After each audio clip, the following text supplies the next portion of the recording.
সূরাতুল ফাতিহা প্রত্যেকটা নামাজের প্রত্যেকটা রাকাতে আমরা তেলাওয়াত করছি।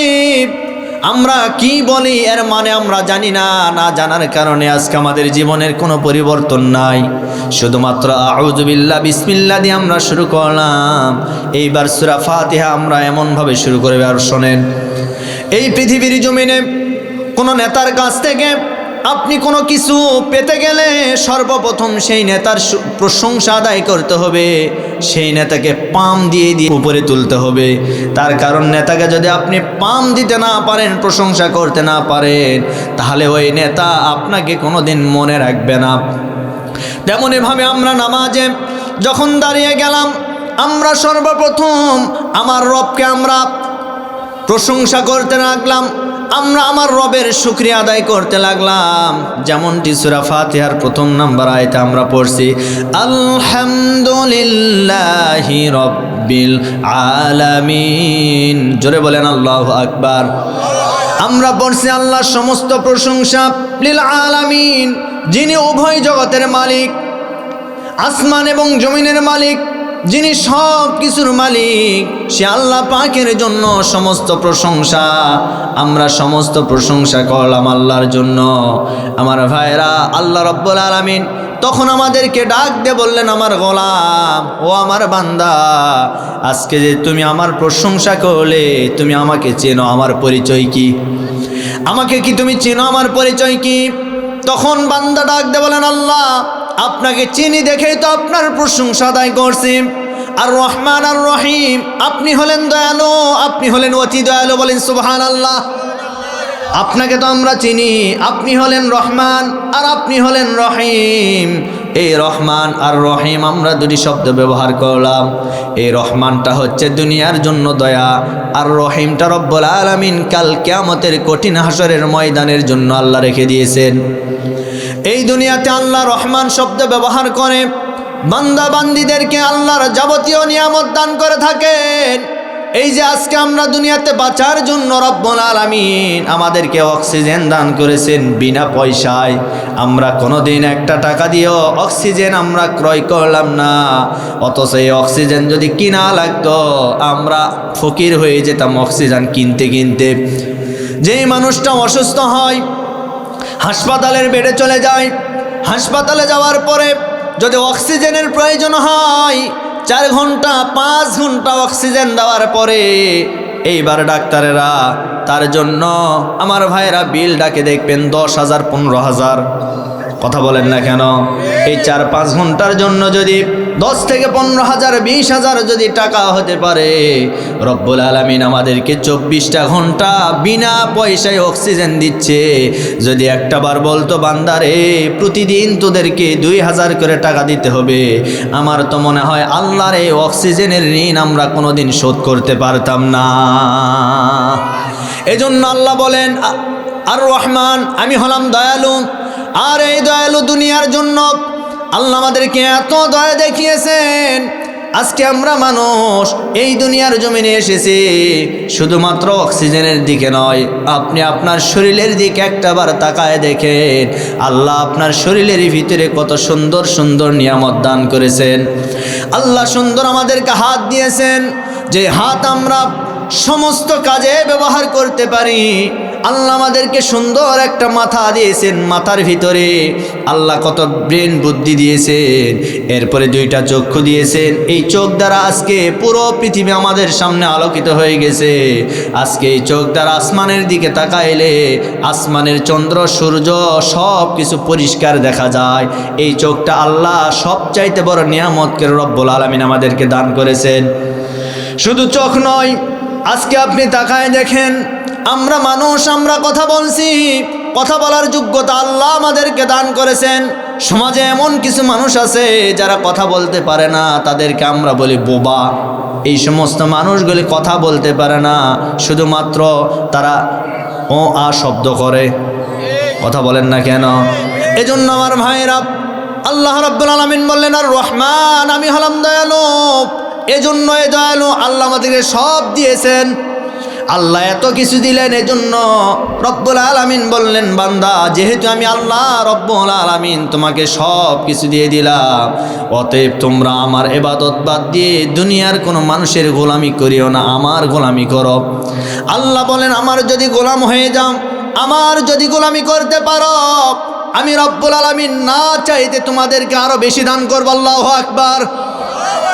আমরা যদি একটাবার নামাজি হয়ে যাই, আল্লাহর ওয়াস্তে যদি আমরা 5 ওয়াক্ত নামাজটা অন্তত ঠিকঠাকভাবে যদি আদায় করতে পারি, আজকে আপনাদেরকে বলে গেলাম যারা 5 ওয়াক্ত নামাজ পড়ে রব্বুল আলামিন তাদের জীবনে কোনোদিন অভাব দেন না। সুবহানাল্লাহ পড়েন। সমাজে যারা নামাজ পড়ে, রাসূলের হাদিস, যারা 5 ওয়াক্ত নামাজটা পড়তে পারবে এদের জীবনে কোনোদিন অভাব আমি আল্লাহ দিব না। আল্লাহ কোনোদিন অভাব দিবেন না, অনটনে রাখবেন না, শুধুমাত্র 5 ওয়াক্ত নামাজ পড়ার কারণে। সুবহানাল্লাহ কোন। শুধু তাই নয়, নবীজি বলেন, আউয়ালু ইউহাসাবু বিহিল আবদি ইয়াউমাল কিয়ামাতিস সালাত। কিয়ামতের ময়দানে সর্বপ্রথম বান্দার কাছ থেকে রব্বুল আলামিন হজের হিসাব নেবেন না, যাকাতের হিসাব নেবেন না, আপনার সাংসারিক হিসাব নেবেন না, আপনার কাছ থেকে রব্বুল আলামিন অন্য কোনো বিষয়ের হিসাব নেবেন না। রব্বুল আলামিন কিয়ামতের ময়দানে সর্বপ্রথম যে জিনিসের হিসাবটা নেবেন তার নাম হচ্ছে নামাজ। নবীজি বলেন, কেউ যদি কিয়ামতের ময়দানে নামাজের হিসাবটা ঠিকঠাকভাবে দিতে পারে, ওই ব্যক্তিকে আর অন্য কোনো জিনিসের হিসাব দেওয়া লাগবে না। রব্বুল আলামিন বিনা বিচারে বিনা হিসেবে তাকে জান্নাতের ভিতরে প্রবেশ করায় দিবে।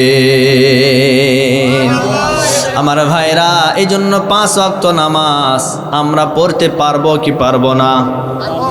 এই যে শীতের রাত হওয়ার পরে আল্লাহ রব্বুল আলামিন কত দয়া করেছেন। আর রহমান, আল্লাহ বলেন আমি দয়ালু, আমি বান্দাদের জন্য দয়ালু। আর এই দয়া শুধুমাত্র মুসলমানদের জন্য নয়, এই দয়ার প্রমাণ আল্লাহ হিন্দু, বৌদ্ধ, খ্রিস্টান, পৃথিবীতে যত ধর্মের মানুষ আছে সমস্ত ধর্মের মানুষদের জন্য আল্লাহ এই রহমান শব্দ ব্যবহার করেছেন, দয়া ব্যবহার করেছেন। এই পৃথিবীর জমিনে আপনি লক্ষ্য করে দেখবেন, একজন মুসলমান একটা জমিতে ধান লাগিয়েছে, তার পাশেই ধীরেন্দ্রনাথ দত্ত হিন্দু নামের আরেকজন ব্যক্তি ধান লাগিয়েছে। আপনি কি একটু বলতে পারেন মুসলমান হওয়ার কারণে মুসলমানের জমিতে আল্লাহ ধানের ফলনটা বেশি দেয় আর হিন্দু হওয়ার কারণে তার ফলন কম দেয়? এই রকম ঘটনা কি আল্লাহ করেছেন? জোরে বলেন। বরং এই ধরনের ঘটনা আমরা দেখেছি, মুসলমানের চাইতে অনেক হিন্দুদের জমিতে আল্লাহ ফলন বেশি দেয়। এ কথা বলেন না কেন? আল্লাহ এই জায়গায় বললেন, এটা হলো আর রহমান, আমি হলাম দয়ালু। আমি শুধুমাত্র দয়ালু মুসলমানদের জন্য নয়, আমি দয়ালু মুসলমানদের জন্য যেমন একজন হিন্দুদের জন্য তেমনি আমার দয়া। সুবহানাল্লাহ কোন। আল্লাহ চাই, ও হয়তো এখন বোঝে না, কিন্তু আমি দুনিয়ার জমিনে তাকে ছেড়ে দিয়েছি, একটা বার আমি তার জন্য ঢিল করে দিয়েছি, তার যে তার আছে, তার যে লেভেল আছে ওটা আমি আল্লাহ সহজ করে দিয়েছেন। বান্দা চল চল চল, চলতে চলতে এমন একটা দিন চলে আসবে যেই দিনে আমার বান্দা অন্য ধর্ম থেকে মুসলমানদের ধর্মে পার হতে পারে। কথা বলেন না কেন? পারে কি পারে না? আল্লাহর সেই ক্ষমতা আছে না নাই? এই জন্য তো সমাজের ভিতরে আমরা দেখি যারা অন্য ধর্মের মানুষ, আজ পর্যন্ত আমরা দেখলাম না মুসলমানের ইসলাম ধর্ম ত্যাগ করে কেউ হিন্দু হয়েছে, কেউ খ্রিস্টান হয়েছে, কেউ বৌদ্ধ হয়েছে। এই ধরনের ঘটনা আমরা দেখি নাই। কিন্তু আমরা এটা দেখেছি, হিন্দু থেকে মুসলমান হয়, খ্রিস্টান থেকে মুসলমান হয়, বৌদ্ধ থেকে মুসলমান হয়। তার মানে বোঝা গেল পৃথিবীতে একটি মাত্র ধর্মের নাম, সেই ধর্মের নাম হচ্ছে ইসলাম। ইসলাম ছাড়া অন্য কোনো জায়গায় শান্তি পাওয়া যায় না। আল্লাহ বলেন, ওয়ামাইয়াবতাগি গায়রাল ইসলামি দীনান ফালাই ইউকবালা মিনহু ওয়া হুয়া ফিল আখিরাতি মিনাল খাসিরিন। ইসলাম ছাড়া কেউ যদি ব্যক্তি জীবন, পারিবারিক জীবন, সামাজিক জীবন, রাষ্ট্রীয় জীবন, যত জীবন পরিচালনা করবে, একটাও আমার দরবারে কবুল হবে না। ওয়াহুয়া ফিল আখিরাতি মিনাল খাসিরিন। আল্লাহ বলেন কিয়ামতের ময়দানে তারাই সবচেয়ে বেশি ক্ষতিগ্রস্ত হয়ে যাবে। কথা কার? সুতরাং ইসলাম আছে যেখানে শান্তি আছে।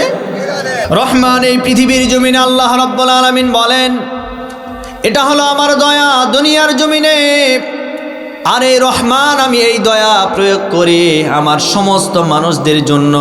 হিন্দু বৌদ্ধ খ্রিস্টান যত মানুষ আছে সমস্ত মানুষদের জন্য দয়া। আর একটা আছে রহিম, তিনি আরো দয়ালু। আর এই দয়াটা রব্বুল আলামিন ব্যবহার করবেন কিয়ামতের ময়দানে শুধুমাত্র মুসলমানদের জন্য। আল্লাহু আকবার। আল্লাহ রব্বুল আলামিন বলেন কিয়ামতের ময়দান যেদিন কায়েম হয়ে যাবে, যেদিন সূর্য মাথার উপরে চলে আসবে, মাথার মগজগুলি গলে গলে কান বেয়ে পড়তে থাকবে, ওই কঠিন হাসরের ময়দানে আমার বান্দা বান্দিরা পানির জন্য চিৎকার মারতে থাকবে, জিহ্বাটা কুকুরের মতো ঝুলতে থাকবে। হাসরের ময়দান বিশাল বড় কঠিন ময়দান হয়ে যাবে, পা রাখার মতো কোনো পরিবেশ থাকবে না। আজকে সৌদি আরবের আরাফার ময়দান, এটা হবে কিয়ামতের ময়দান। আমি নিজের চোখে দেখে এসেছি বিশাল বড় আরাফার ময়দান। এই আরাফার ময়দান দুনিয়াতে কিয়ামতের ময়দান হবে। আর এই ময়দানটা একেবারে পুরে তামা হয়ে যাবে, পা রাখার মতো কোনো জায়গা থাকবে না। সূর্য সুহাত মাথার উপরে চলে আসবে, মাথার মগজ গলে গলে কান বেয়ে বেয়ে পড়তে থাকবে, জিহ্বা কুকুরের মতো ঝুলতে থাকবে। ওই কঠিন হাসরের ময়দানে রব্বুল আলামিন আর রহিম এই শব্দটা তিনি মুমিন বান্দাদের জন্য দয়া হিসেবে ব্যবহার করবেন। আল্লাহ মুমিনদের জন্য দয়া হিসেবে ব্যবহার করবেন। ওই কঠিন হাসরের ময়দানে আল্লাহ রব্বুল আলামিন বলেন আমার বান্দা বান্দিদেরকে আমি আদর করে সৃষ্টি করেছি, আদর করে তৈরি করেছি। আমি চাই না আমার বান্দা বান্দিরা জাহান্নামে চলে যাক। আমার দয়া দিয়ে, আমার মায়া দিয়ে, ভালোবাসা দিয়ে আমার বান্দা বান্দিদেরকে হাসরের ময়দানে আমি মাফ করে তাদেরকে জান্নাতে প্রবেশ করায় দিব। এই পুরস্কার যদি আপনি ভালোভাবে বুঝতেন, সুবহানাল্লাহর আওয়াজ এটা এই প্যান্ডেল ফেটে যেত। জোরে বলেন সুবহানাল্লাহ, আরো জোরে বলেন। আল্লাহ বান্দা বান্দিদেরকে রহিম শব্দ ব্যবহার করে হাসরের ময়দানে সবাইকে মাফ করবেন, জান্নাতে প্রবেশ করায় দিবেন। আপনি বুঝতে পারছেন কত বড় কথা আল্লাহ বলেছেন? আমার ভাইয়েরা, হাসরের ময়দান ভয়াবহ ময়দান হবে। শুধু তাই নয়, আল্লাহ বান্দা বান্দিদেরকে মাফ করবেন, ক্ষমা করে জান্নাতে ঢুকায় দিবেন। আল্লাহর একজন পয়গাম্বর, তার নাম ছিল মূসা কালিমুল্লাহ। জোরে বলেন নাম কি? এই মূসা কালিমুল্লাহ আল্লাহর সঙ্গে কথা বলতেন, এই জন্য তার নামের শেষে কালিমুল্লাহ শব্দ ব্যবহার করা হয়েছে। হযরতে মূসা আলাইহিস সালাতু ওয়াস সালাম আল্লাহর সঙ্গে কথা বলতেন, সেই তুর পাহাড়ে কথা বলেছেন।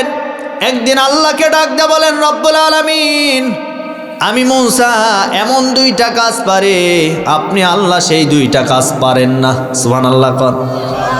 আল্লাহ ডাক দিয়ে বলেন মূসা, এমন কোনো কাজ নাই যে কাজ আমি আল্লাহ পারি না। আমি শুধুমাত্র একটা বার বলি কোন, এরপরে ফায়াকুন, আমি শুধু হইতে বলি, সাথে সাথে সেই কাজটা হয়ে যায়। মূসা তুমি এটা কেন বললে? এটা তো তোমার বেয়াদবি হয়ে গেছে। মূসা নবী ডাক দিয়ে বলেন রব্বুল আলামিন, আমি আপনাকে বোঝানোর জন্য বলেছি আল্লাহ, আপনি এটা মাইন্ডে নেবেন না, রাগ করবেন না। আমি মূসা যেই দুইটা কাজ পারি, আপনি সেই দুইটা কাজ পারেন না। এইবার আল্লাহ ডাক দিয়ে বললেন মূসা, ও মূসা, আমি এমন কি দুইটা পারি না যেই দুইটা কাজ তুমি পারো, আমাকে জলদি করে বলো। আল্লাহর পয়গাম্বর মূসা আলাইহিস সালাতু ওয়াস সালাম ডাক দিয়ে বললেন আল্লাহ, আমি মূসা খাইতে পারি, আপনি আল্লাহ খাইতে পারেন না। সুবহানাল্লাহ কর না কেন? আল্লাহ কি খায়? জোরে বলেন। মূসা নবী খায় কি খায় না? মূসা আলাইহিস সালাতু ওয়াস সালাম তিনি খান। পক্ষান্তরে আল্লাহ কোনো খাবার খান না, কিন্তু বান্দাদেরকে তিনি খাওয়ান। এই পৃথিবীর যত মাখলুক আছে, যত সৃষ্টি আছে, সমস্ত সৃষ্টির রিজিকের দায়িত্ব যিনি নিয়েছেন, গলার আওয়াজ ছেড়ে দিয়ে বলেন তার নাম কি?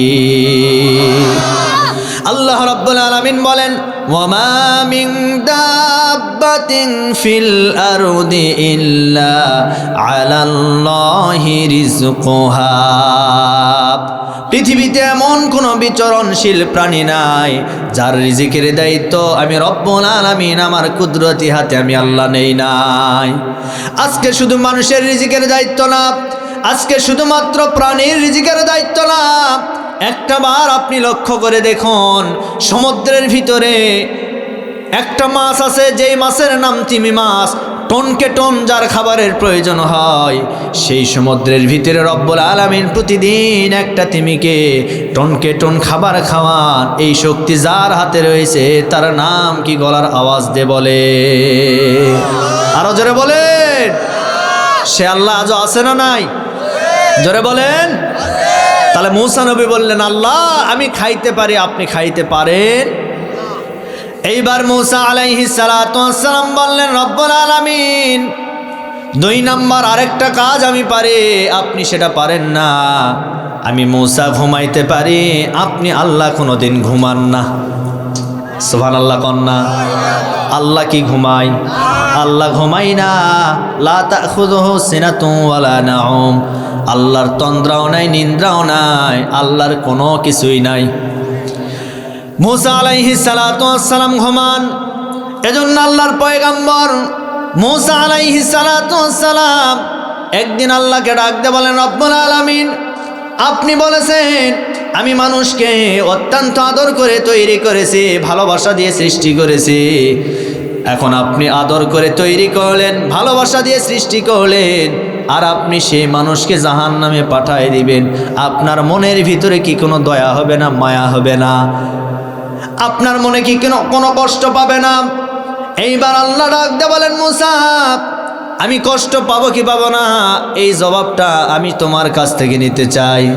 এইবার মূসা নবীকে আল্লাহ ডাক দিয়ে বলেন, ও মূসা, তোমার বাড়ির দরজার সামনে যদি কোনো ময়লা আবর্জনা থাকে, তোমার বাড়ির দরজার সামনে যদি কোনো প্রকারের কোনো ময়লা আবর্জনা, এমনকি বাড়ির আবর্জনা, বাড়ির পাতলা পুরাতন যেই সমস্ত কাপড় চোপড়, যেই সমস্ত ময়লাযুক্ত তোমার ময়লা আবর্জনা যদি থাকে বাড়ির ভিতর, সেগুলি তুমি যদি বাড়িতে রাখো, তোমার কেমন লাগবে তুমি একটু বলো।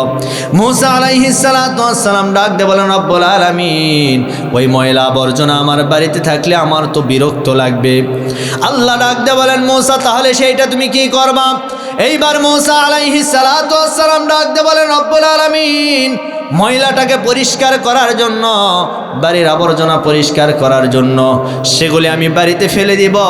শুধু ফেলেই দিব না, ওইগুলির উপরে আবার আগুন লাগিয়ে জ্বালিয়ে ভস্ম করে তাদেরকে আমি পরিষ্কার করব। এইবার আল্লাহ ডাক দিয়ে বলেন, মূসা কেন এটা পরিষ্কার করবা কেন? তোমার কি কোনো কষ্ট হয় না? তোমার বাড়ির জিনিস তো এটা। মূসা নবী ডাক দিয়ে বলেন, রব্বুল আলামিন না, ময়লা পরিষ্কার করলে তো আমার মনে তৃপ্তি হবে, শান্তি পাবো। আমি আমার ওইটা আবর্জনা রেখে তো আমার কোনো লাভ নাই। আল্লাহ রব্বুল আলামিন ডাক দিয়ে বলেন, মূসা তুমি যেহেতু বললা এই বান্দা তৈরি করলাম জাহান্নামী, তো আমার কোনো কষ্ট হবে না। ও মূসা আজকে কান খাড়া করে শুনে নাও, যেই বান্দা আমার নেক বান্দা হবে, যারা নামাজি হবে, যারা আল্লাহওয়ালা হবে, যারা আমার দিন মানবে, যারা আমার হুকুম মানবে, তারা হবে একেবারে সোনাই সোহাগা, সোনার মতো হবে। তাদেরকে আমি রব্বুল আলামিন হাসরের ময়দানে কোনো বিচার করব না, কোনো হিসাবে নেব না।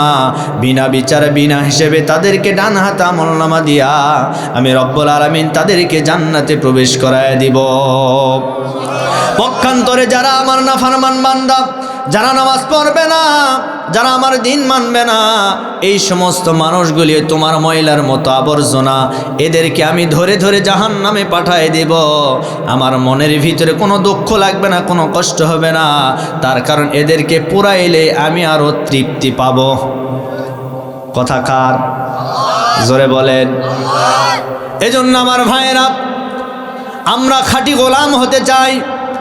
কিয়ামতের ময়দানে রব্বুল আলামিন আর রহিম শব্দ ব্যবহার করবেন। রহিম হচ্ছেন আরো বেশি দয়ালু, আজকে দুনিয়ার জমিনে আল্লাহ রাব্বুল আলামিন 100 ভাগ দয়ার ভিতরে একটা ভাগ দয়া আল্লাহ রাব্বুল আলামিন মানুষদেরকে দান করেছেন। সেই দয়ার সামান্য অংশ আপনার ভিতরে আছে, আমার ভিতরে আছে, আমার মায়ের ভিতরে আল্লাহ দিয়েছেন, বাবার ভিতরে আল্লাহ দিয়েছেন।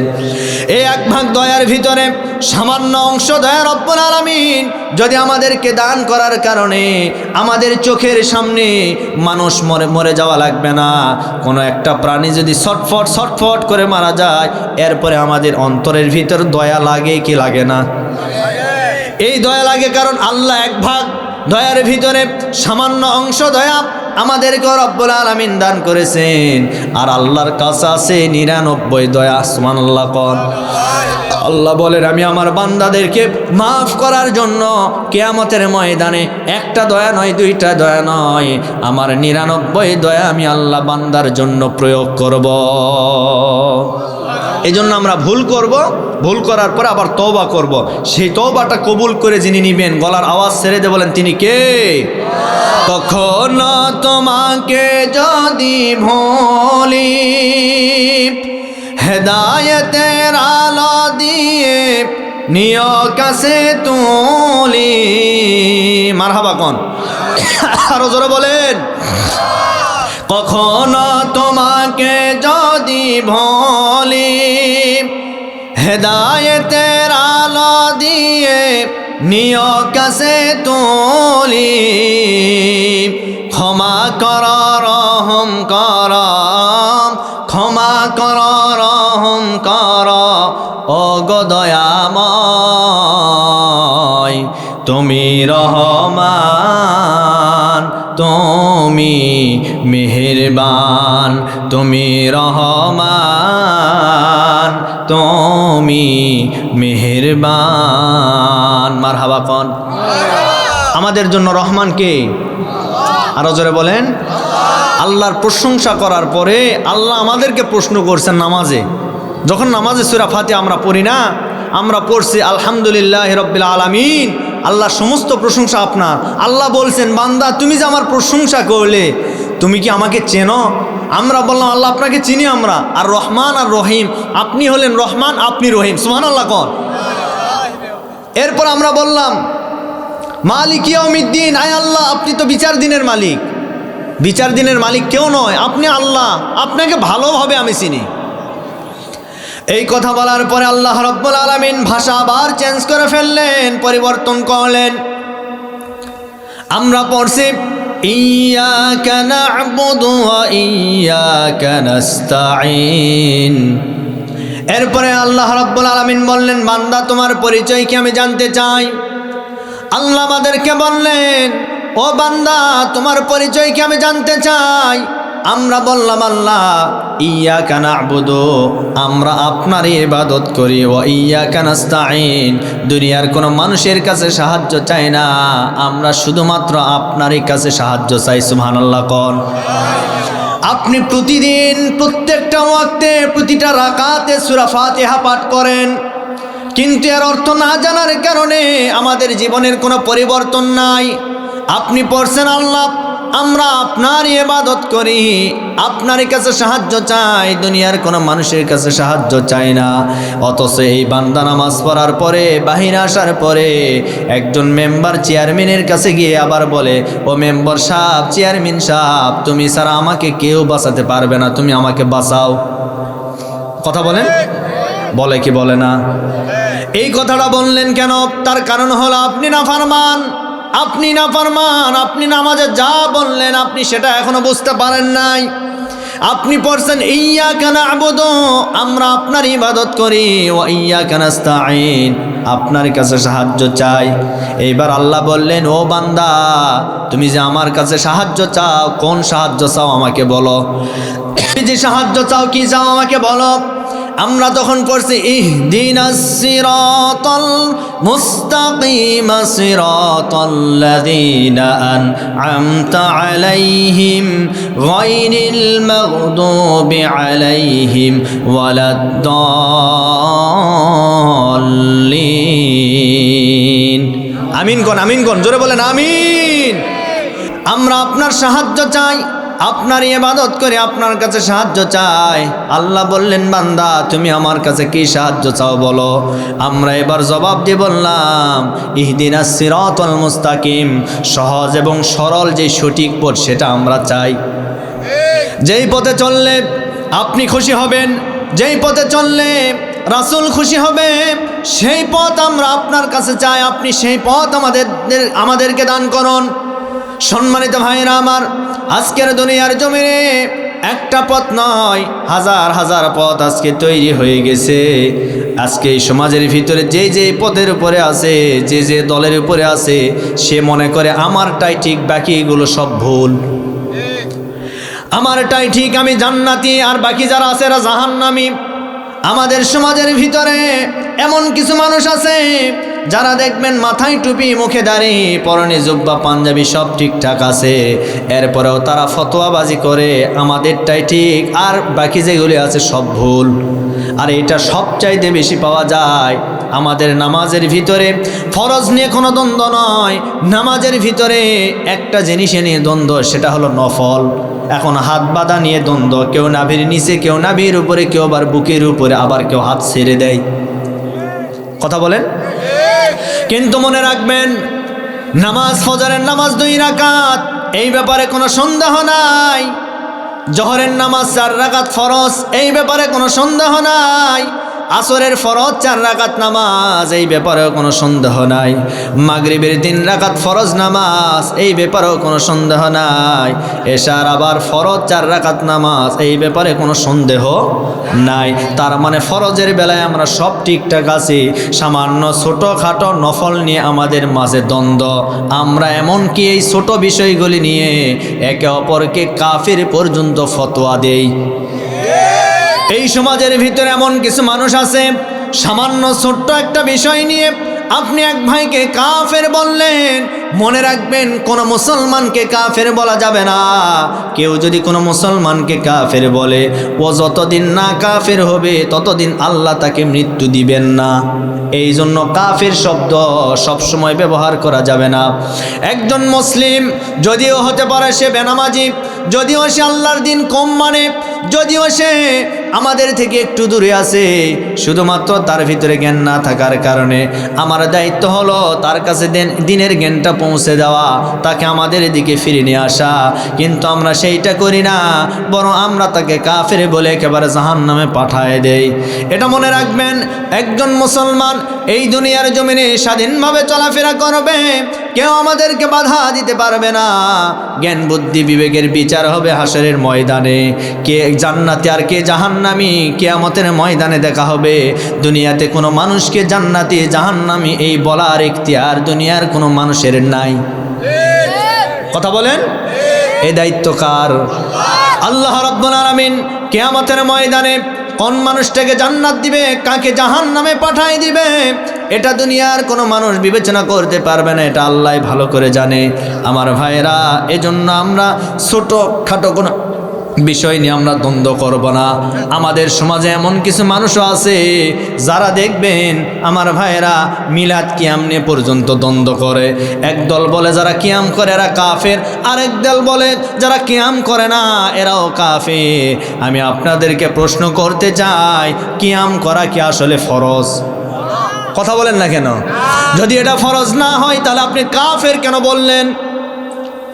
এই ধরনের কথা বলে কি বলে না? এই ধরনের কথা বলে আজকে সমাজ থেকে আমরা বিচ্যুত হয়ে যাচ্ছি, একে অপরের শত্রু হয়ে যাচ্ছি। কথা বলেন, কথা বলেন। সম্মানিত ভাইরা আমার, আমি আপনাদেরকে যেটা বোঝানোর চেষ্টা করতেছিলাম, আল্লাহকে আমরা বললাম রব্বুল আলামিন ইহদিনাস সিরাতাল মুস্তাকিম, আপনি আমাদেরকে সহজ এবং সঠিক পথ যেটা, সেই পথ আপনি আমাদেরকে দেখায় দেন। সিরাতাল্লাযীনা আন'আমতা আলাইহিম, তাদের পথ, গায়রিল মাগদুবি আলাইহিম, তাদের পথ ব্যতীত, তাদের পথে আপনি আমাদেরকে কবুল করুন। যাদের উপরে আপনার নিয়ামত, যাদেরকে আপনি কবুল করেছেন, যাদের উপরে আপনি খুশি আছেন, তাদের পথে আমাদেরকে পরিচালনা করুন। গায়রিল মাগদুবি আলাইহিম ওয়ালাদ-দাল্লিন, আর যাদের উপরে আপনার লানত অভিসম্পাত, তাদের পথে আমাদেরকে পরিচালিত করবেন না। তাফসীরের ভিতরে এসেছে, এই পৃথিবীতে আমার ভাইরা, আল্লাহ রাব্বুল আলামিন যাদেরকে কবুল করেছেন মিনান নাবিয়্যিন ওয়াস সিদ্দীকিন ওয়াস শুহাদা ওয়াস সালিহিন, 4 শ্রেণীর মানুষকে আল্লাহ রাব্বুল আলামিন দুনিয়াতে কবুল করেছেন। এই 4 শ্রেণীর মানুষকে রাব্বুল আলামিন দুনিয়াতে জান্নাতের সুসংবাদ দিয়েছেন। 1 নম্বরে মিনান নাবিয়্যিন, এই পৃথিবীর জমিনে যারা নবী হবে তাদেরকে রাব্বুল আলামিন দুনিয়াতে জান্নাতের সুসংবাদ দিয়েছেন। এরা বিনা হিসেবে আল্লাহর জান্নাতের ভিতরে প্রবেশ করবে।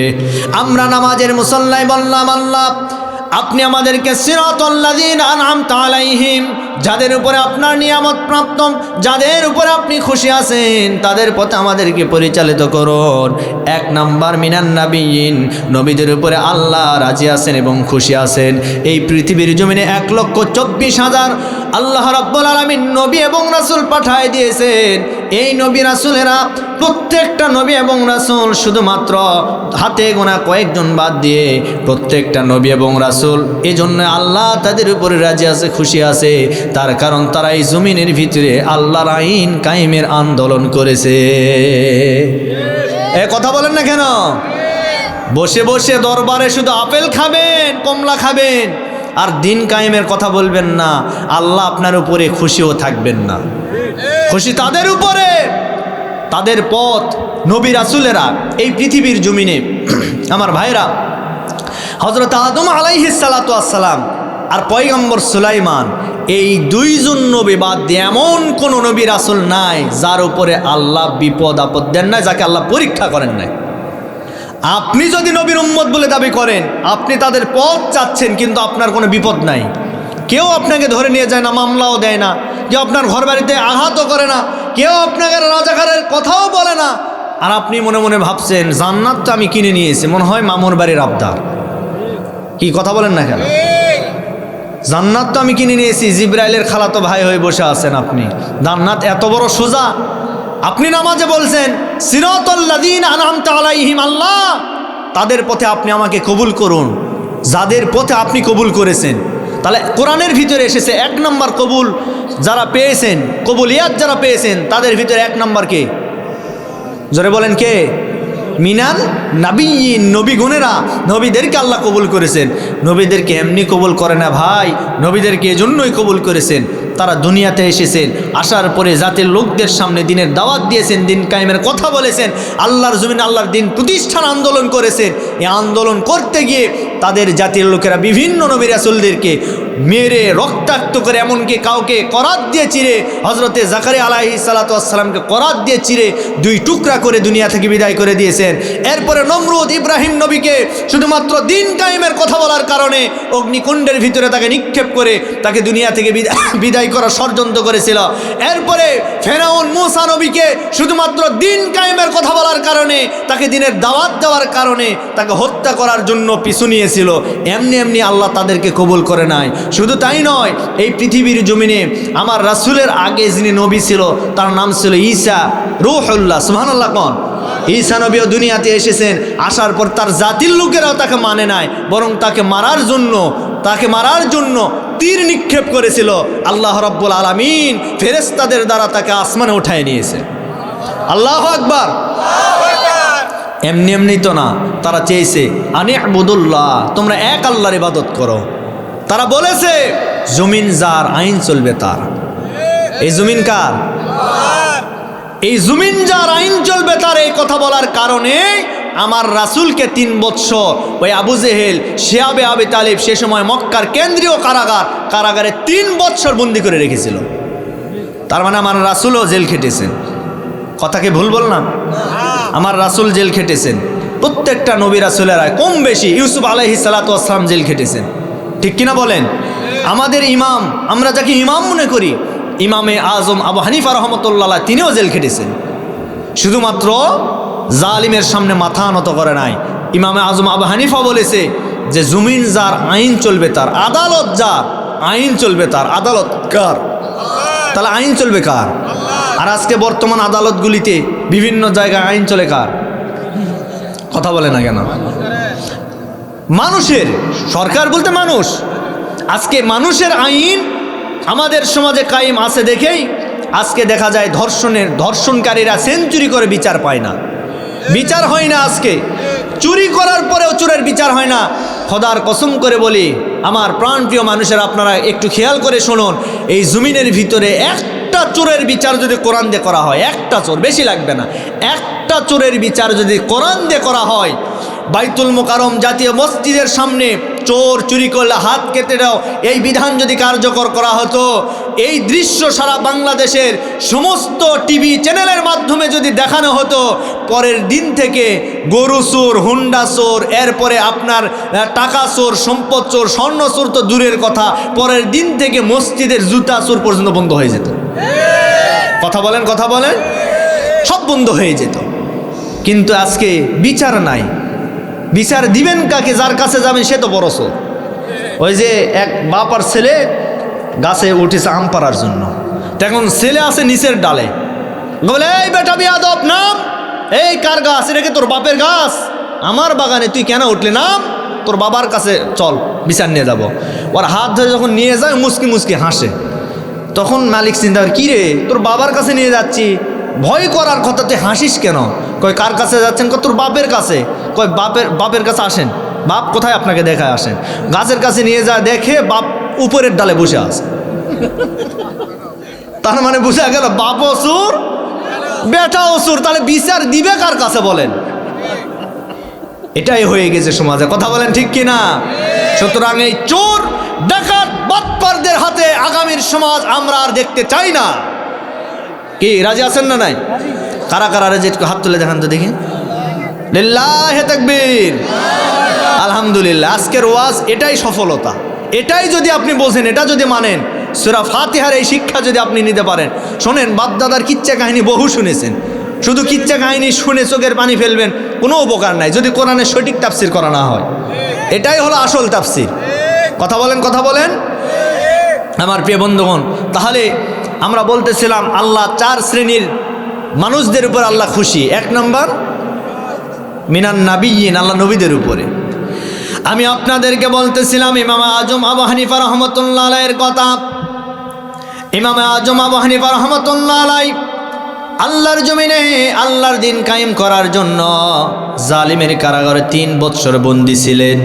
সে সময় যে বাদশাহ ছিল জালিম বাদশাহ, আর এই জালিম বাদশাহ হওয়ার কারণে জেলখানার ভিতরে তাকে 3 বছর বন্দী করে রাখার পরে সর্বশেষ তাকে যখন দুনিয়া থেকে বিদায় করে দিবেন, শেষ মুহূর্তে সমস্ত আদালতের উকিল, এরপর ব্যারিস্টার সবাই সামনে উপস্থিত। ওই দেশের রাষ্ট্রপ্রধান তিনিও হাজির। রাষ্ট্রপ্রধান অফার করলেন, দেখো জামানার ইমাম, তোমার উপর বহু জুলুম নির্যাতন করা হয়েছে, বহু মারধর করা হয়েছে। আজকে তোমার কাছে একটা মীমাংসা করার জন্য এসেছি। আজকে আমি চাই তোমাকে আর জেলখানার ভিতরে রাখবো না, জেলখানা থেকে বের করে তোমাকে সর্বোচ্চ পদ, আজকে আমার রাষ্ট্রের ভিতরে প্রধান বিচারপতির দায়িত্ব তোমার হাতে দিতে চাই। প্রধান বিচারপতির দায়িত্ব তোমার হাতে আমি দিয়ে দিব। বিনিময়ে আমাদের রাষ্ট্র ব্যবস্থাকে তোমাকে মেনে নিতে হবে। আমরা যেভাবে দেশ পরিচালনা করব তোমাকে এইটা মেনে নিতে হবে। ইমামে আজম আবু হানিফা বলেন, শুধুমাত্র আপনার দেশের প্রধান বিচারপতির পদ কেন, আজকে যদি আপনার দেশের প্রধানমন্ত্রীও আমাকে বানানো হয়, আর যদি জালিমের কাছে আমাকে মাথা নত করতে বলেন, আমার জীবন চলে যাবে, কোনো জালিমের কাছে আমি মাথা নত করতে চাই না। আল্লাহু আকবার। ইমামে আজম আবু হানিফার মতো আমরাও বলতে চাই। আমরা ইসলামী আন্দোলন করতে গিয়ে, আল্লাহর জমিনে আল্লাহর দিন বাস্তবায়ন করতে গিয়ে আমাদেরকে বহু হুমকি ধামকি দেওয়া হয়, আমাদেরকে বহু মামলার ভয় দেখানো হয়, যেই জেল জুলুমের ভয় দেখানো হয়। ইমামে আজম আবু হানিফার মতো আমরাও দেখতহীন কণ্ঠে বলতে চাই, আমাদেরকে মামলা দেওয়া হোক, আমাদের উপরে হামলা করা হোক, আমাদেরকে ঘর বাড়ি ছাড়া করা হোক, আমাদেরকে দুনিয়া থেকে বিদায় করার ষড়যন্ত্র করা হোক, যত চেষ্টা করা হোক না কেন, আমরা আমাদের জীবন দিতে রাজি আছি, কোনো শয়তানের কাছে মাথা নত করতে রাজি নাই। আমার ভাইরা, ইমামে আজম আবু হানিফা রহমতুল্লাহ আলাইহি এইবার এই কথা বলার পরে তার মা, বৃদ্ধ মানুষ, বয়স্ক মানুষ, মাকে কাছে নিয়ে আসলেন। সম্মানিত মা বোনেরা আমার, আপনারা যেহেতু এসেছেন আপনারা মন দিয়ে শুনুন। ও মা, আপনার স্বামীকে ইসলামী আন্দোলনে, ইসলাম কায়েমের দিনে আপনার স্বামীকে আপনি তাদের দিকে অগ্রসর করায় দেন। আপনি নিজেও করবেন, আপনার স্বামী সন্তানকে বলবেন। তার কারণ হলো আপনারা যেমন তেমন মা নয়, আপনারা এমন মা, আপনাদের গর্ভ থেকে এই দুনিয়াতে নবীরা জন্মগ্রহণ করেছে। আপনারা হলেন সম্মানিত মা, আপনাদের গর্ভ থেকে এই পৃথিবীর জমিনে সাহাবায়ে কেরামরা জন্মগ্রহণ করেছে। আপনারা এমন মা, আপনাদের গর্ভ থেকে দুনিয়াতে আল্লাহর ওলিরা জন্মগ্রহণ করেছে। ও মা, আপনারা দুনিয়ার সাধারণ কোনো মানুষ নয়, আল্লাহ আপনাদেরকে দুনিয়াতে সম্মানিত বানায় দিয়েছেন। যদি আপনি মায়ের মতো মা হতে পারেন, তাহলে আজকের আলোচনা থেকে আপনাকে বলতে চাই, আল্লাহ রাব্বুল আলামিন হযরতে আসিয়াকে যেভাবে জান্নাত দান করেছে, আপনাকেও সেইভাবে জান্নাত দান করবে। এই পৃথিবীর জমিনে হযরতে সুমাইয়া আলাইহিস সালাতু ওয়াস সালাম যেভাবে ইসলাম প্রতিষ্ঠা করতে গিয়ে নিজের জীবনকে দুনিয়া থেকে বিদায় করে দিয়েছে, এই পৃথিবীর জমিনে সর্বপ্রথম মহিলাদের দিক দিয়া যিনি শহীদ হয়েছেন, তিনি হচ্ছেন ইসলামের প্রথম শহীদ মহিলা। তিনি হচ্ছেন হযরতে সুমাইয়া আলাইহিস সালাতু ওয়াস সালাম। ওই জালিমের বাচ্চারা, ওই আবু জেহেল, উতবা, শাইবা, ওয়ালিদ বিন মুগিরা, তারা সকলে মিলে হযরতে সুমাইয়াকে গ্রেফতার করলেন। গ্রেফতার করার পরে আমার ভাইরা শুলের উপরে চড়ায় দিলেন। দেওয়ার পরে সুমাইয়াকে বলা হলো, সুমাইয়া, শুনলাম তুমি নাকি কালেমা গ্রহণ করেছো, দ্বীন ইসলাম ধর্ম গ্রহণ করেছো। হযরতে সুমাইয়া কোনো কথা বলে না। আবার আবু জেহেল বললেন, সুমাইয়া, আমি শুনলাম তুমি নাকি কালেমা গ্রহণ করেছো। হযরতে সুমাইয়া কোনো কথা বলে না। আবার বললেন, সুমাইয়া, তুমি নাকি ইসলাম ধর্ম গ্রহণ করেছো। তৃতীয়বার যখন আবু জেহেল এই কথা বললেন, সাথে সাথে জবাব দিয়ে বলেন, আবু জেহেল, কান খাড়া করে শুনে নাও, আমি ইসলাম ধর্ম গ্রহণ করেছি। আমি তোমার খেয়ে দিয়ে ইসলাম ধর্ম গ্রহণ করি নাই, আমি আমার নিজের অর্থ সম্পদ খরচ করে ইসলাম ধর্ম গ্রহণ করেছি। এই কথা বলার পরে আবু জেহেল ডাক দিয়ে বললেন, সুমাইয়া, বেশি মেজাজ দেখিও না, বেশি রাগ দেখায়ও না। আজকে কিন্তু আমাদের হাতে বললাম, দুনিয়া থেকে বিদায় করে দিব যদি বেশি কথা বলো। আমার ভাইয়েরা, হযরত সুমাইয়া রাদিয়াল্লাহু তাআলা আনহা আবার চুপ করে রইলেন। আবু জেহেল ডাক দিয়ে বলেন, সুমাইয়া, যা বলেছো দ্বিতীয়বার আর বলতে যেও না। এই মুহূর্তে তোমাকে বলে দিলাম, যদি এই মুহূর্তে তোমার কালেমা ত্যাগ না করো, তোমার ইসলাম ধর্ম ত্যাগ না করো, তাহলে কি বললম দিয়ে দুনিয়া থেকে তোমাকে বিদায় করে দেওয়া হবে। হযরত সুমাইয়া ডাক দিয়ে বলেন, এই কাফেরের বাচ্চারা, আজকে কান খাড়া করে শুনে নাও, যে আল্লাহ আমাকে সৃষ্টি করেছেন, সে আল্লাহ আমাকে মৃত্যু দান করবেন। তোমরা আমাকে বাঁচাইতে পারবে না, তোমরা আমাকে মৃত্যু দিতে পারবে না। যে আল্লাহর জন্য ঈমান গ্রহণ করেছি, যে আল্লাহর জন্য ইসলাম ধর্ম গ্রহণ করেছি, সে আল্লাহ আমাদেরকে দুনিয়া থেকে বিদায় করবেন, সে আল্লাহ আমাদেরকে হেফাজত করবেন। আজকে সে আল্লাহর জন্য বলতে চায়, আল্লাহকে সাক্ষী রেখে বললাম, আমার জীবন চলে যাবে, তোমাদের সামনে আমার মাথা নত আমি করব না। আজকে হযরতে সুমাইয়ার মতো যদি ও মা আপনার ঈমান যদি আপনি তৈরি করতে পারেন, তাহলে আমি বললাম, হযরতে সুমাইয়া রাদিয়াল্লাহু তাআলা আনহাকে যেভাবে দুনিয়াতে শহীদ করার পূর্ব মুহূর্তে আল্লাহর জিবরাইল ফেরেশতা পুরো জান্নাতটা হযরতে সুমাইয়ার সামনে একেবারে নিয়ে এসে হাজির করে দিয়েছিলেন। সুমাইয়াকে শুলে চড়ানো হয়েছে, দুনিয়া থেকে বিদায় করা হবে, বল্লম হাতের ভিতরে নিয়েছে। আবু জেহেল ডাক দিয়ে বলেন, এই যে বল্লম তোমার লজ্জাস্থানের ভিতরে দিয়ে তুমি বিদায় করে দিব। এমন সময় সুমাইয়া চোখের পানি ফেলে আল্লাহর দরবারে বলে, রব্বুল আলামিন, আজকে শুধুমাত্র ইসলামটা গ্রহণ করার কারণে, আজকে দিনটা গ্রহণ করার কারণে আমাকে দুনিয়া থেকে বিদায় নিয়ে যাওয়া লাগবে। হযরত সুমাইয়ার চোখের পানি দেখে আল্লাহ রব্বুল আলামিন জিবরাইলকে বললাম, ও জিবরাইল, যাও যাও যাও, আমার বান্দির কাছে চলে যাও, জান্নাতটা নিয়ে যাও, যাও তাকে জান্নাতটা দেখাও। জান্নাত যখন সুমাইয়ার সামনে ওপেন করলেন, হযরতে সুমাইয়া কিছুক্ষণ আগে চোখের পানি ফেললেন, চোখ বেয়ে বেয়ে পানি পড়তেছিল। এর কিছুক্ষণ পরে আবার মুচকে হাসি দিলেন। সুবহানাল্লাহ। কোন হাসি দেওয়ার কারণ হলো, তার সামনে যে জিনিস দেখানো হয়েছে সেই জিনিস সাধারণ কোনো জিনিস নয়, সেটা আল্লাহর তৈরি করা জান্নাত। আরো জোরে বলেন। এই জান্নাতটা দেখার কারণে হযরতে সুমাইয়া হাসি দিয়েছেন। আবু জেহেল বলেন, এ সুমাইয়া মনে হয় পাগলি হয়ে গেছে, কিছুক্ষণ আগেই দেখলাম কান্না করছে, আবার দেখি হাসছেন। হযরতে সুমাইয়া ডাক দিয়ে বলেন, এই কাফেরের বাচ্চারা, আজকে আমি এমনি এমনি হাসি নাই, যে আল্লাহর জন্য ঈমান গ্রহণ করেছি সে আল্লাহ রাব্বুল আলামিন আজকে আমার চোখের সামনে জান্নাতটা ওপেন করে দিয়েছেন। আমি তোমার জন্য আজকে হাসি নাই, আল্লাহ রাব্বুল আলামিন আমার সামনে জান্নাতটা ওপেন করে দিয়েছেন। হযরতে সুমাইয়া এবার শহীদের জন্য প্রস্তুত নিলেন।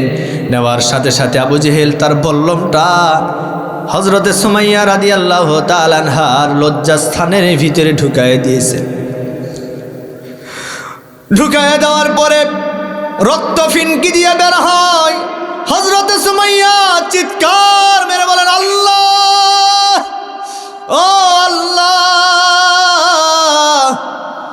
আজকে তোমার জন্য এই দিনটা মানার কারণে, ইসলাম গ্রহণ করার কারণে আজকে কাফেররা আমার লজ্জাস্থানে বল্লম ঢুকায় দিয়েছেন।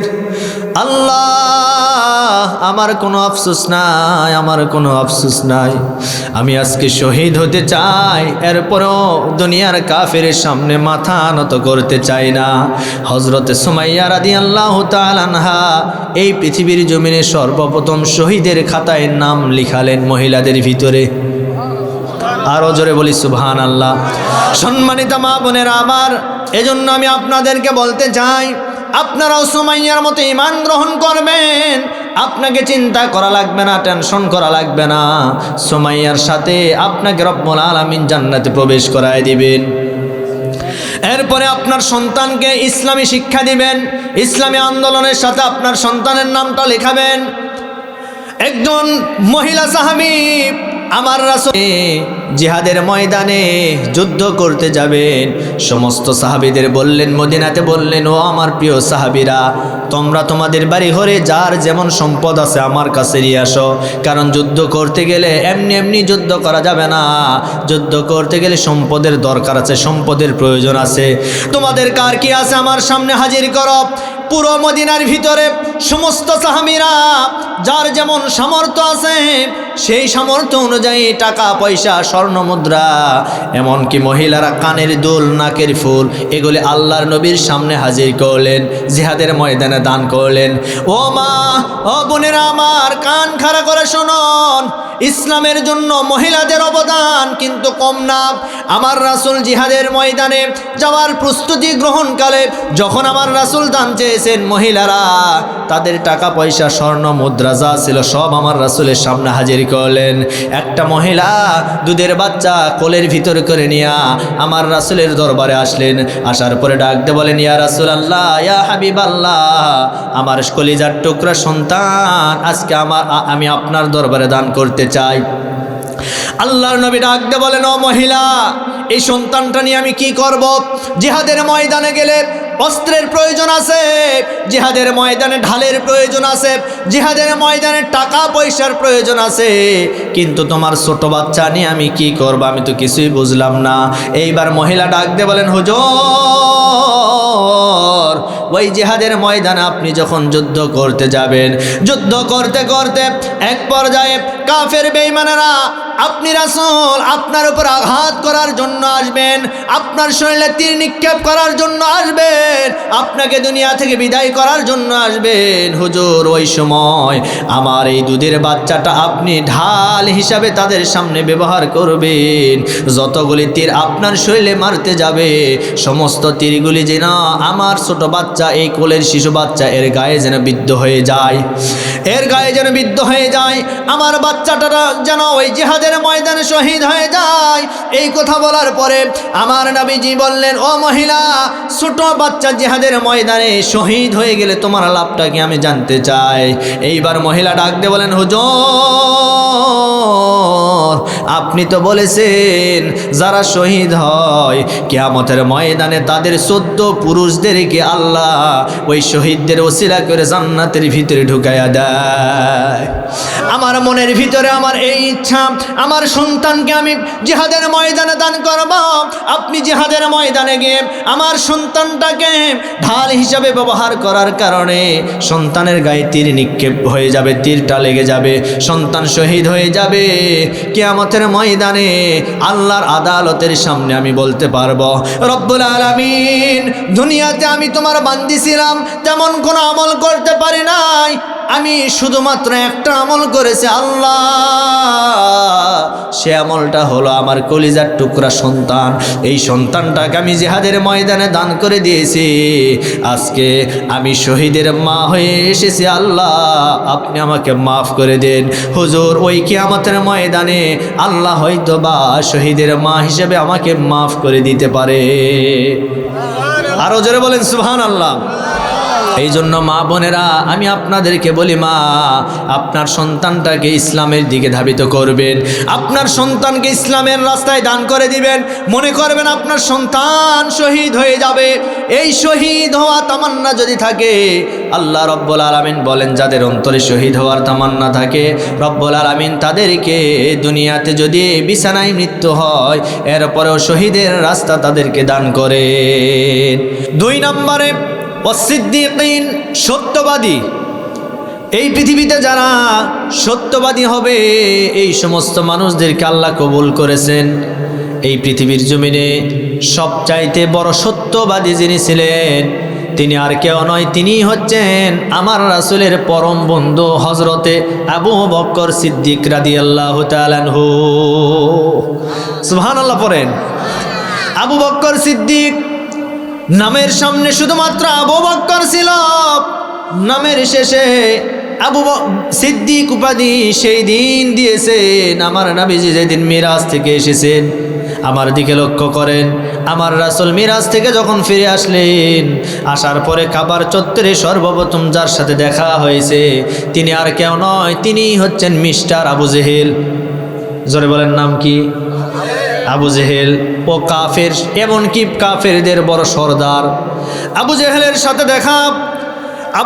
সাথে দেখা হয়ে আবু জেহেল এইবার নবীজিকে প্রশ্ন করলেন, ও মুহাম্মদ পড়েন সাল্লাল্লাহু আলাইহি ওয়াসাল্লাম, প্রতিদিন নতুন নতুন একটা করে তথ্য আমার কাছে প্রকাশ করো। সকালবেলা দেখা হয়ে গেল, এমন কোনো তথ্য আছে নাকি যেই তথ্যটা আজকে তুমি আমাকে বলো? আশ্চর্য কোনো তথ্য আছে? তখন আমার নবীজি ডাক দিয়ে বলেন, চাচা, এতদিন যা ঘটেছে জমিনের নিচে, আর আজকের ঘটনা হলো জমিনে নয়, আল্লাহর আসমানে। সুবহানাল্লাহ, জোরে বলেন। আল্লাহর আসমানে ঘটনা ঘটে গেছে। আবু জেহেল বলে, কি জাদু তুমি এতদিন দুনিয়াতে দেখিয়েছো, আবার আসমানে জাদু দেখাও কেমনে? কারণ আবু জেহেল বিশ্বাস করতেন, আবু জেহেল বারবার বলতেন যে মোহাম্মদ জাদুকর, নাউজুবিল্লাহ কন। আচ্ছা, আমার রাসূল কি জাদুকর না আমার রাসূলকে জাদু করা হয়েছে? কথা বলেন না কেন? জাদু করা হয় না? হ্যাঁ, এই হাদিসটা আপনারা শোনেন নাই? আমার রাসূলের চুল মুবারক নিয়ে একবার জাদু করেছিল একটা বুড়ি মহিলা, কূপে ফেলে দিয়েছিল। আমার রাসূল একেবারে 14 দিন পর্যন্ত অসুস্থ, বিছানা থেকে উঠতে পারেন না। জিবরাইল আমিন ফেরেশতা এসে বললেন, হুজুর আপনি অসুস্থ তো হবেন, কারণ আপনাকে জাদু করা হয়েছে, আপনি সুস্থ হবেন না, জাদুবিদ্যা করা হয়েছে, তবে আপনি সুস্থ হবেন সূরা নাস আর সূরা ফালাক। এই সূরা নাস আর ফালাক এই আয়াত, এই সূরা আমি নাজিল করলাম, এগুলি পরে একটা একটা করে আয়াত পরে আপনি ফু দিবেন। আপনার চুলের যে গিট মারা আছে, গিরা দেওয়া আছে, ওই গিটগুলির উপরে ফু দিবেন, আল্লাহর রহমতে গিরাগুলি খুলে যাবে। আর যখনই গিরাগুলি খুলে যাবে আপনি সুস্থ হয়ে উঠবেন। আল্লাহু আকবার বলেন। আবু জেহেল বলতেন, ও ভাতিজা, আজকে আবার নতুন কি তথ্য নিয়ে এসেছো বলো? এইবার নবীজি ডাক দিয়ে বললেন, চাচা, আজকের যে তথ্য এটা আশ্চর্যজনক তথ্য। আজকের ঘটনা এটা জমিনে নয়, এটা আল্লাহর আসমানে ঘটে গেছে। আল্লাহ রাব্বুল আলামিন আমাকে এই কাবা শরীফ থেকে, মসজিদ হারাম থেকে বাইতুল মুকাদ্দাস পরিভ্রমণ করিয়েছেন, আবার আল্লাহর আসমান পর্যন্ত দেখিয়েছেন, জান্নাত জাহান্নাম দেখিয়েছেন। এরপরে এই রাতের ভিতরে আল্লাহ সব কিছু দেখার পরে আল্লাহর সঙ্গে আমি রাসূল নিজে সরাসরি সাক্ষাতে কথাও বলেছি। আমি কথা বলেছি আমার আল্লাহর সাথে। যখন এই কথা বললেন, ডাক দিয়ে বললেন, ভাতিজা, এই কথা তুমি আর আমার মাঝে শুধুমাত্র আমরা দুইজন আছি, এই কারণেই তুমি বলার মতো সাহস পেয়েছো। এখন কোনো মানুষের সামনে এই কথা কি তুমি বলতে পারবে? বলে চাচা, শুধুমাত্র আপনার সামনে নয়, তামাম পৃথিবীর মানুষের সামনে যদি বলতে বলেন, এরপরও এই কথা আমি রাসূল বলতে পারবো। আমার রাসূল এই কথা বলার পরে আবু জেহেল করলেন কি, কাবা শরীফ থেকে, হারাম থেকে একটু দূরে, একেবারে বেশি দূরে নয়, সামান্য একটা দূরে যেই সাহাবীর বাড়ি, তার নাম হলো আবু বক্কর। আবু বক্করের বাড়ি সকালবেলা সূর্য উঠেছে মাথার উপরে, এমন সকালবেলা আমার করলেন কি, আবু জেহেল করলেন কি, আবু বক্করের বাড়িতে চলে গেলেন। আবু বক্করকে বললেন, আবু বক্কর এদিকে আসো, প্রতিদিন তোমাদের নবী নতুন নতুন কথা বলে, আজকে এমন একটা কথা বলে, গাঁজাখুরি কথা, এই কথা তো দুনিয়ার কেউ বিশ্বাস করবে না। নাউজুবিল্লাহ কর। এই কথা বলার পরে আবু বক্কর বললেন, কি হয়েছে, কি হয়েছে দেখি, দাঁড়ান, আপনি আমার রাসূলের ব্যাপারে মিথ্যা কোনো অপবাদ দিবেন না, তার কারণ আমার রাসূলকে আমি কলিজার চাইতে বেশি মহব্বত করি। আল্লাহু আকবার বলেন। আমার রাসূলকে আমি বেশি ভালোবাসি, যেন তেন কথা বলবেন না। কি হয়েছে দাঁড়ান, বলে না এদিকে আসো। জোর করে হাত ধরে টেনে নিয়ে আসলেন। আবু বক্কর সকালবেলা গায়ে তেমন কোনো পোশাক নাই, সামান্য একটা চাদর গায়ে দিয়ে মসজিদে হারামে আসলেন। আসার পরে বললেন, কি হয়েছে? এইবার আমার রাসূল আবু বক্করকে পাওয়ার পরে বললেন, ও আবু বক্কর, ও আমার বন্ধু, আজকে আমার জীবনে এমন একটা আশ্চর্যজনক ঘটনা ঘটে গেছে, সেই কথাটা আমার চাচাকে বললাম, চাচা বিশ্বাস করতে চায় না। এইবার আবু বক্কর ডাক দিয়ে বলেন, হুজুর, আপনার জীবনে কোন ঘটনা ঘটে গেছে আমাকে বলুন। এইবার নবীজি বললেন, আবু বক্কর, আল্লাহ রাব্বুল আলামিন আমাকে মসজিদে হারাম থেকে নিয়ে বাইতুল মুকাদ্দাস পর্যন্ত